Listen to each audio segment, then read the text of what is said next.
Welcome back. We're talking about Elijah. Currently, he's up on the top of a mountain and he's just had instructions from God to go anoint a king over Aram, go anoint a king over Israel, and to go anoint Elisha to succeed him as the prophet. So even though that's the third thing that God listed, it's the first thing Elijah chooses to do. He's like, cool, someone else to take over, let's go do that. So he goes down to where Elisha is going to be, and he is found working on the field.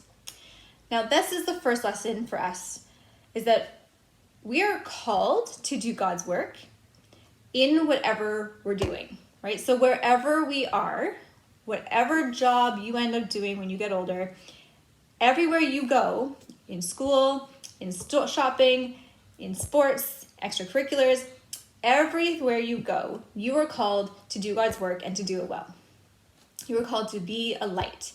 And so Elisha is working super hard. He is plowing fields with 12 oxen. Now, oxen plowing fields, it's a lot of work, actually.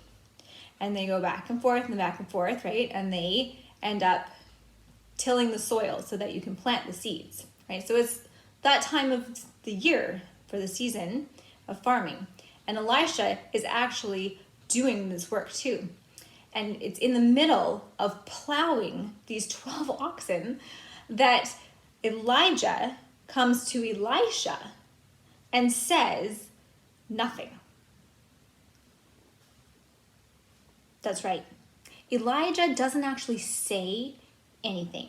He takes off his mantle, which is just basically a fancy word for a blanket because it means sleeveless sweater. So if you have a sweater with no sleeves, you're wearing a blanket. So he takes off his blanket and he puts it around the shoulders of Elisha. Elijah takes it off and puts it around the shoulders of Elisha and then starts to walk away. And then Elisha leads his oxen. Yep, I'm just going to leave you right there. And he runs after Elijah.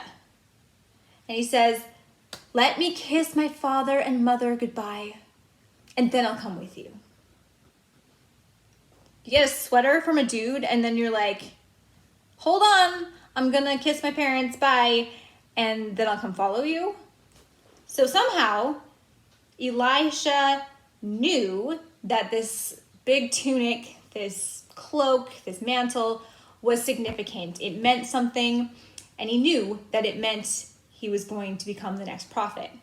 And he was also willing to do that, right? He was willing to just like, cool, I was plowing 1 second, now I'm an apprentice to become the next prophet.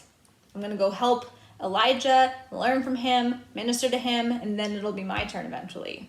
So, but now he's got all these plows and all these oxen. But he ran after Elijah to say like, hey, can we just take 5 minutes? Can I have a bit of time to say goodbye to my family first? He's giving permission for Elisha to go back. So Elisha left him and went back home, took his oxen, slaughtered them, and threw all of the plowing equipment that onto a fire that he used to cook like a basically huge barbecue. And they had a huge feast and gave it to all the people. So they celebrated Elisha's calling. It was basically like a farewell party.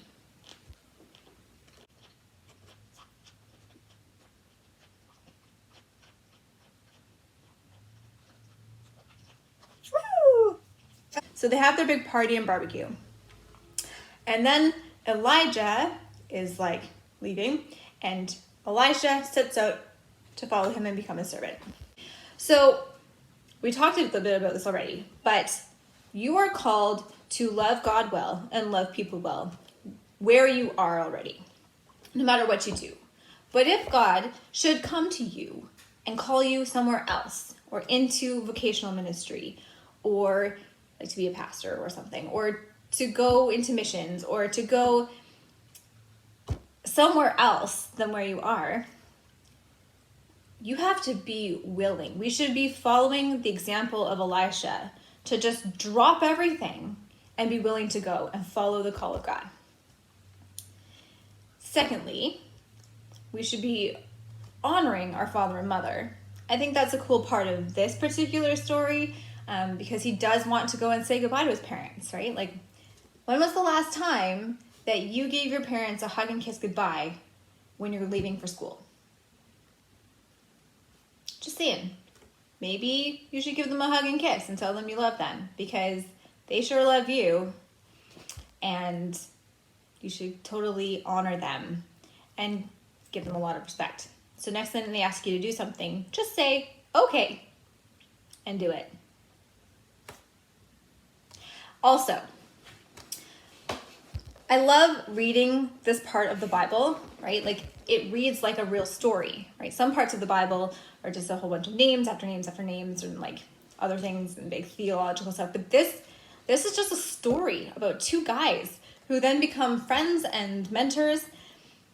So that's the part that I want to touch on now too, is Elijah knows his time is coming to an end, knows that the time where he's going to be ministering is coming to an end, and he's finding somebody to pass it along to. So you might be 1.5 watching this, you might be 10 and watching this. As you grow up, you should be passing on what you know to somebody else, and you should be having somebody that you're learning from. Mentorship. It's important. So not as important when you're 1.5, okay? But as you enter into your teenage years, it is super important that you are looking up to the right type of people, that you are looking at leaders and people who are setting a good example of following God. Okay, that is a lot to take in. I have a hamburger to finish, and I hope you have a really great week, and we'll come back to the last part of this Elisha series.